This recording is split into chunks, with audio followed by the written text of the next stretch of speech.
A big story on the eve of the fourth phase of the Lok Sabha elections. Prime Minister Narendra Modi has given possibly the most concise and impactful interview of this poll season, straight from the epicenter of the action. Now, while addressing a joint roadshow with Bihar Chief Minister Nitish Kumar, Prime Minister Modi spoke to Times Network's Amit Kumar on every key issue making headlines today. From Lalu Yadav's promise for minority quota, the Shuddhikaran Rao over the Ram Mandir, and of course the cash hauls in Jharkhand. All while reiterating that the NDA will break all records and cross the 400-seat mark. Listen in to the full interview. 2024 चुनाव का सबसे बड़ा मुद्दा नरेंद्र मोदी है। सरकार, सत्ता और BJP NDA प्रधानमंत्री नरेंद्र मोदी के चेहरे पर, उनके काम पर, उनके नाम पर वोट मांग रही है, तो विपक्ष नरेंद्र मोदी को हटाने के लिए, और इसीलिए ये चुनाव खास है। और हमारे साथ खास जो शख्सियत है इस चुनाव के, वो साथ में है नरेंद्र मोदी। ये शोर देखिए, ये लोगों का उत्साह देखिए, और यही बिहार के पटना के रोड शो का माहौल है। और मैं यही पूछना चाहूंगा, प्रधानमंत्री जी आपका स्वागत है टाइम्स नेटवर्क के। जो ये माहौल दिख रहा है, जो हुजूम दिख रहा है पटना की सड़कों पर, ये क्या कह रहा है?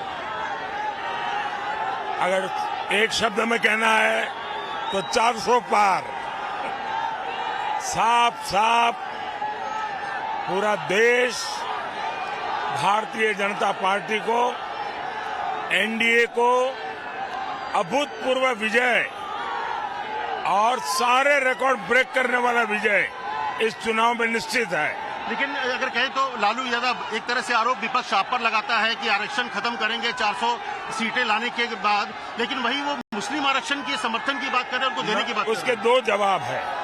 एक, भारतीय जनता पार्टी के पास, एनडीए के पास 2019 से 2024 हमारे पास करीब 400 सीट थी। एनडीए प्लस हम 400 सीट के साथ 5 साल काम किया है, तो ये 400 के कारण ऐसा होगा, ये तो बिल्कुल ही निराधार है। दूसरा, ये बार बार इसलिए बोलते हैं कि उनके पेट में पाप है, और लालू जी के मुंह से निकल गया है कि वे मुसलमानों को आरक्षण देंगे। इतना ही नहीं, पूरा का पूरा देंगे। मतलब एससी, एसटी, ओबीसी वो आरक्षण भी छीन करके मुसलमानों को देंगे।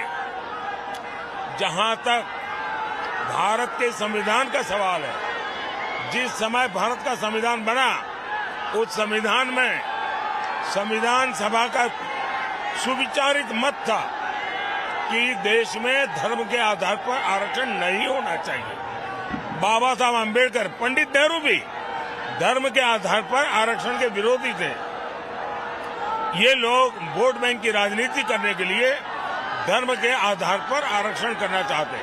कर्नाटका में उन्होंने रातों रात सभी मुसलमान को ओबीसी बना करके ओबीसी का जो अधिकार था वो छीन लिया। और मेरा स्पष्ट मत है, देश की जनता ये संविधान का अपमान नहीं सहेगी। देश की जनता बाबा साहब अम्बेडकर का अपमान नहीं सहेगी। और जहां तक मोदी का सवाल है, मैं जब तक जिंदा हूं, मैं धर्म के आधार पर इस देश को बांटने नहीं दूंगा। धर्म के आधार पर आरक्षण के नाम पर देश को बांटने की हर साजिश को मैं खत्म करूंगा।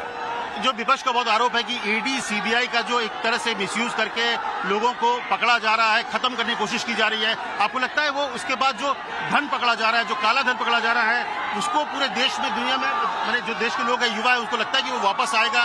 देश के लोगों ने पहली बार देखा है कि लगातार नोटों के पहाड़ पकड़े जा रहे हैं। नोट गिनने वाले मशीन थक जाते हैं, और ज्यादातर पैसे राजनेताओं के हाथ से पकड़े गए हैं, दूसरे ब्यूरोक्रेट्स के हाथ से पकड़े गए, ड्रग माफियाओं के हाथ से पकड़े गए हैं, गन रनर के हाथ से पकड़े गए हैं।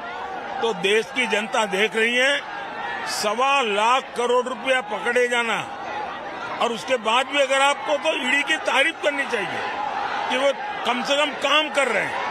उनको जो तनख्वाह मिलता है उसका ईमानदारी से काम कर रहे हैं। दूसरा, मेरा मत है कि जिसका पैसा गया है, जैसे बिहार में नौकरी के बदले में जमीन ले ली है। जब उसका ट्रेल मिलेगा, मैं उन सबकी जमीन वापस मिले, इसके लिए सारी कानूनी एक्टिविटी करूंगा। बंगाल में शिक्षक भर्ती, जिन गरीब बच्चों से पैसे लेकर के झूठी नौकरियां दी, उस बंगाल में ट्रेल है कि भी इसके पास से इतना पैसा लिया, पैसे जब तक किए हैं। मैं चाहता हूं गरीबों का जो पैसा है वो मैं वापस लौटाऊंगा। और मैं इसलिए कह रहा हूं कि अब तक हम 17,000 करोड़ रुपीज ऑलरेडी दे चुके हैं। नहीं सोचोगे कि जो पूरा मोदी मोदी लग गया, पीछे में राम मंदिर का रेप्लिका भी आपको दिख रहा है। ऐसे में एक बड़ा सवाल, विपक्ष कह रहा है कि सरकार बनेगी तो राम मंदिर का शुद्धिकरण करेंगे, क्योंकि नरेंद्र मोदी ने प्राण प्रतिष्ठा किया था। इन्होंने भारत के राष्ट्रपति द्रौपदी मुर्मू जी का अपमान किया है, एक आदिवासी बेटी का अपमान किया है।